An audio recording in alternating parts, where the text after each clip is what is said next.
me today, Nick Bacon, and I met Nick 6 months ago now, Nick, when you attended a workshop we were doing for EY for partners who had got retirement sometime on the horizon in the future.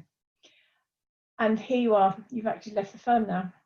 Do you want to talk me through kind of what's it been like these last 6 months and how are you feeling at the moment? You've literally just a week, is it a week now since you've left? Yeah, that's right. How are you feeling about it all? Hi, Victoria. Yeah, I feel those range of emotions you'd probably expect. There is definitely a part of me which is out of my comfort zone.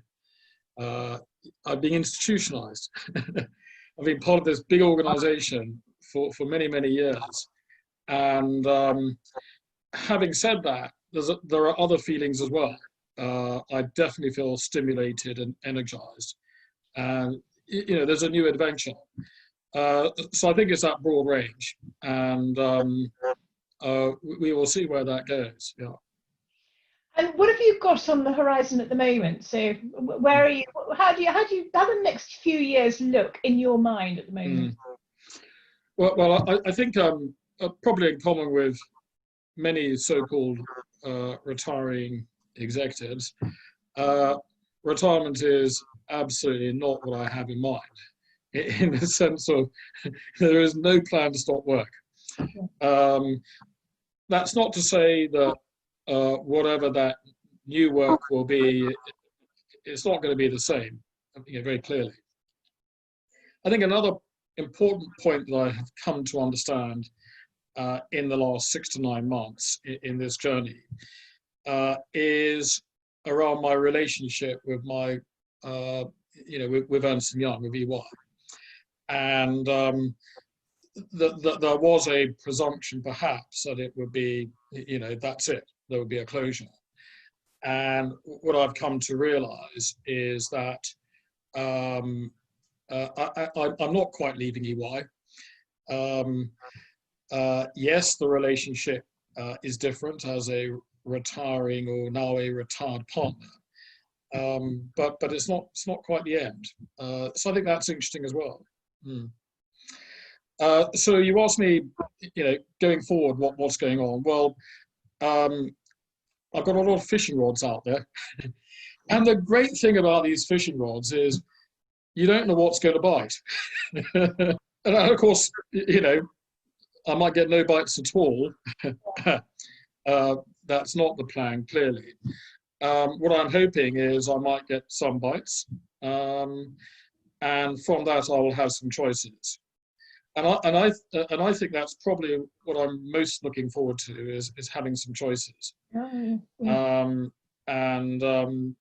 that's going to be interesting. I think along the way as well, you learn in that process. So even if you catch a fish and then you lose that fish, I think you, sorry about the metaphor, it goes on and on. I want to know, are you a fisherman, Nick? I'm not. Love it. Good analogy. But I think there's always something to learn. Yeah. And so I think the message has got to be, persevere, keep connecting, accept there'll be, much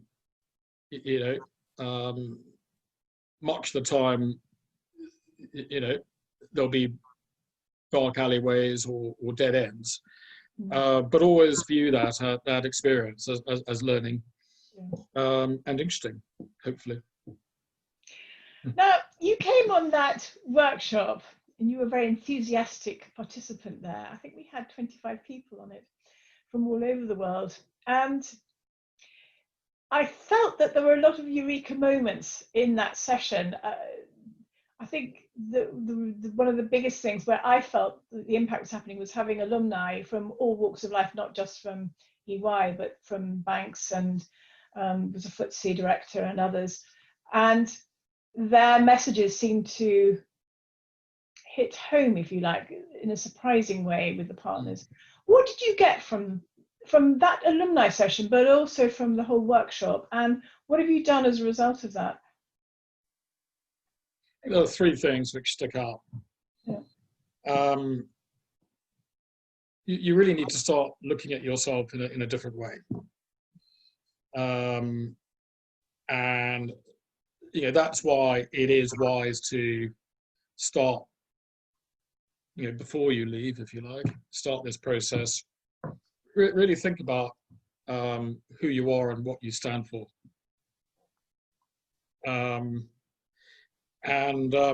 think the second big lesson is be selfish, which is an odd lesson. This is payback time. Being a slave to the organization. I mean that in the nicest, most positive way when I say be selfish, of course. And you will understand, and everyone will understand what I mean by that. And that means, if there is ever a time to focus on your personal needs and desires, this is it. Okay? And in fact, it's in everyone's interest. So I was going to say that. I think that if you get it right for you, actually, it's a payback to the firm as well. In there, yes. Absolutely. And I think the third thing is building a story. And because in your time leading up to retiring as a partner or leaving the firm, and then that time after retiring and leaving the firm, you're going to have a lot of people saying, so what are you up to? What are you doing? What's next? I do. Most people I know say it's absolutely, it's quite daunting. You think it's going to be really enjoyable. I'm retiring, and oh yes, how exciting! And actually, most people find it quite terrifying. Yeah. So I think so. To keep your sanity going, you got to have a story. Yeah. But actually, you come to realise that the process of creating that story, and there might be several stories, depending on who you're talking to, of course. But that process of creating that story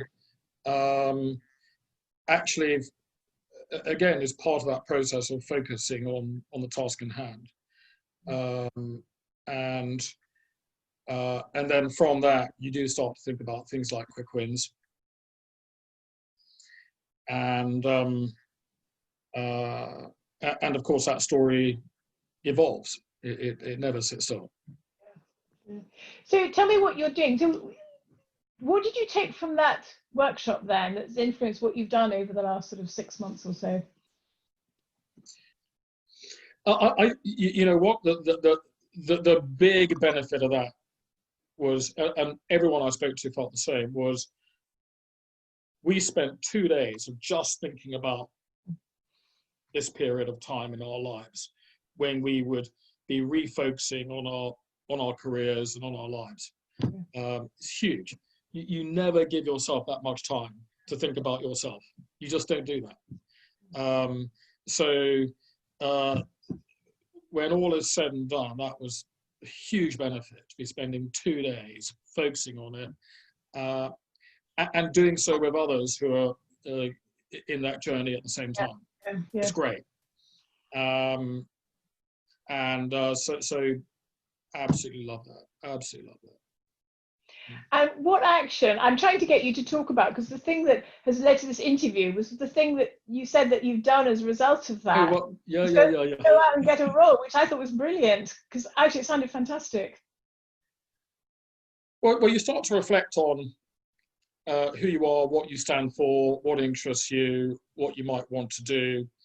And part of that gets you into the space of, for many people, not all, building some sort of a portfolio. And if you're going to build a portfolio of advisory roles, the phrase non-executive pops in. And what you soon start to realize is that you're in a little bit of a catch-22. Because to enter this world of non-executive advisory, you need to have experience. And yet, for the last 20 years, I've been a partner in a big four firm. That might give me management experience. It might give me a certain type of business experience, and etc. But it is actually rather different as a non-exec. That's the whole point. So you got to figure out how is that you can find the type of experience which would demonstrate to other people that you can be effective in a non-exec situation. For me, there's this, and I think for many, this is where pro bono comes in. You've got to understand. I mean, here we are. We're all greedy old so-and-sos. We've been, it's all about chasing the money. Don't do not something for nothing. You've got to be kidding. Yeah. Okay, yes, a lot of us, people do give back. Of course, they like to. But the idea of giving valuable intellectual time pro bono is not always easy. But actually, that's where it comes into it. You've got to get into that frame. And for me, I found my way into this with my old school, actually, from a long time ago, looking for accountants. So I've joined the Board of Governors. I'm on the Finance and Audit Committee as well. And I'm on the International Development Committee. It's one of those schools with tentacles around the world. And in fact, it's quite a major commercial enterprise in its own right, as some of these schools are these days. And so that's going to get me into this world where I will gain some experience, and I will understand some of the processes in that type of situation. So I'm looking forward to that. And that's what I would call a quick win, yes. Did that workshop, did that help trigger that sort of thinking that I need to get that before I leave? Yes, definitely, yes. Yeah. It goes back to what I was saying earlier, that couple of days with Next Up really focus the mind on what is next up. Sorry, bit corny. Yeah, no. And within that, you pretty quickly get into the world of building a portfolio, and how can I get a quick win, and are there any obvious places I can do that? Yeah. And that's where I got into that. Yeah. And so I think. And I was absolutely delighted when a couple of days later you emailed me to say, I've updated my LinkedIn profile, because like most senior people, you had, I don't know whether you hated it, but you certainly had pretty much ignored it. And most people I know, and in fact, that's where the whole business started, that they came to us saying, oh, we need some help with LinkedIn because we've ignored it all right. And suddenly you realize when you're on your own, that is your primary marketing tool and hugely good value for money. It doesn't cost you anything except a bit of time and effort. And you updated it. So just talk through the process of how you felt about LinkedIn before and why you did that. And have you got any benefits from doing it? I got a confession. Yeah. I've always been a LinkedIn user. Oh, good boy. I know, I like that. I'm one of those nerds. But I think LinkedIn is especially important when you're going through this, transition, what the phrase is. Transition, exactly. But yeah. And obviously, describing appropriately this transition period is important. And so it's quite useful to go into LinkedIn and look at some of your peer group, and look at profiles of individuals who have retired recently, and to see how they describe themselves. And as you'd expect, Victoria, some do it better than others. Some have clearly been through your hands, and so they're looking wonderful. And there are others who clearly need to see you. Of course, that was another benefit of attending Next Up workshop, was I got to know you, and I was presumptuous enough to send you a note saying, can you look at my revised CV and LinkedIn profile, and what do you think? Rather annoyingly, you didn't reply going, it's perfect. You gave me some suggestions. God, I hate coaching. Sorry, anybody who knows me will know. No, I know it's good. I know it's good. So I think, LinkedIn is supremely useful in so many ways, but certainly for looking at how people describe themselves. Yeah. And learning from that, and obviously connecting with people. And obviously pretty quickly, we all learned that, to define yourself by what you used to be is not a very good starting point. But equally, you don't want to throw that out of the water. I'm very proud I was a partner at Ernst & Young. I was very proud I was a partner at KPMG as well, actually, 10 years earlier. And that is part of my life story and my journey. When you're creating a brand that nobody knows, the new one, you do call on the old brand, but you still do have to create a new persona for the future. And in fact, from that workshop, one of the things I liked most almost was the feedback session. What did people get from it? And one of the partners said to me, the thing that's had the most impact is I need to go from I was to I am.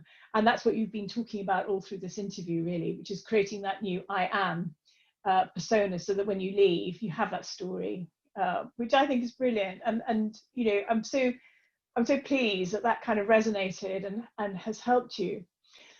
One of the things I wanted to talk to you about, Nick, was that EY is, I think, ahead of the game in terms of running these workshops for partners. And, other firms look at them and think, there's a cost to all of this.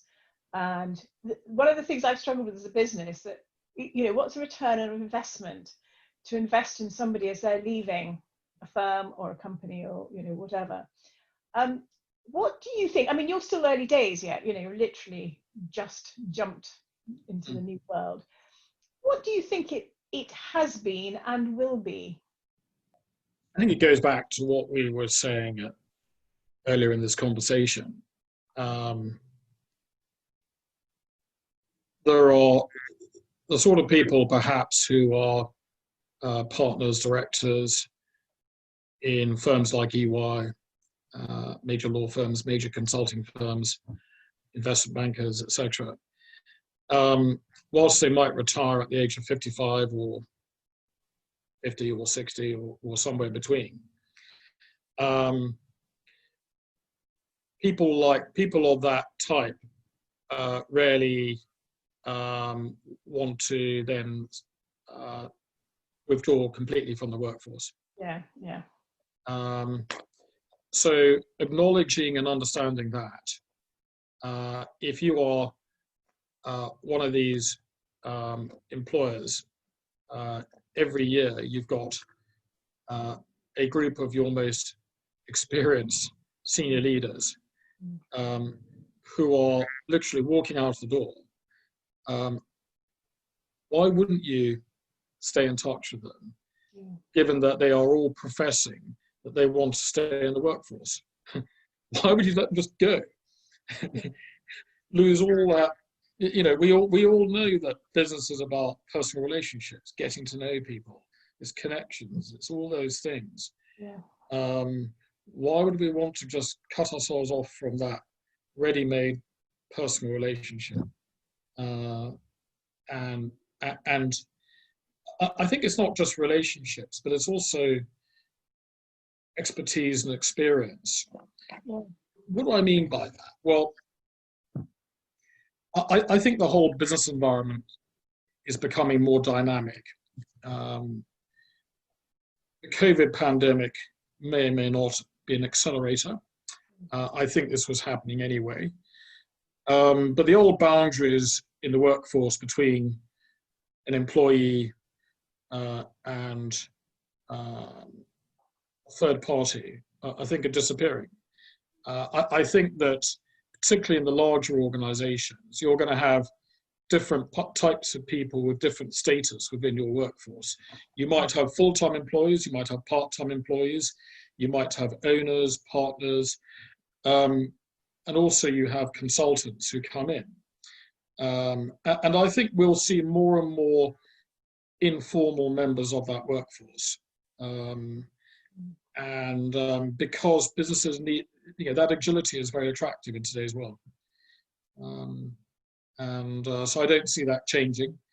So I think it's wise for organizations to keep connected with there's, there are alumni who have experiences and expertise, which could be called upon later for special projects. Why not? Yeah. And we're seeing this in spades in terms of that experience with getting people to mentor tech entrepreneurs, charities and others. And I feel like we're just at the foothills of the Himalayas in terms of how we use, you've talked about portfolio, and I think most people are doing just what you're talking about, which is that mix of pro bono, for lack of a better word, giving back, but also maybe some commercial activities in there too. And there's just this huge experience to draw on, and people become very generous at this time of life to help others now. So I just think there's a massive opportunity. So talking about the opportunities then, Nick, just to sort of wrap up this, what are you excited about for the future? I love seeing you smile, you're energized, it's great.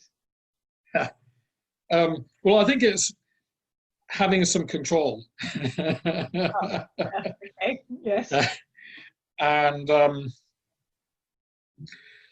that will then translate into things like having time, and being able to make choices, so I look forward to that combination, and there's an element of giving back. There's an element of payback. I enjoy myself, and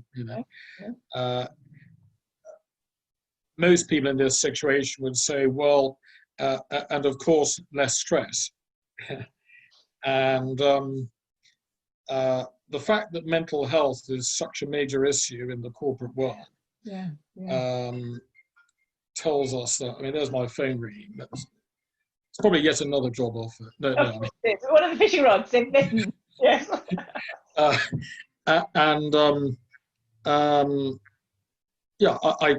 So mental health is important, and everyone has it, and clearly de-stressing will be important. Yeah. Well, Nick, I wish you well, and I hope we can stay in touch, please. I want to follow your journey, to use that modern phrase, and I wish you every success with it, and do stay in touch. Good luck. Thanks very much indeed, Nick. Thanks, Victoria. Cheers.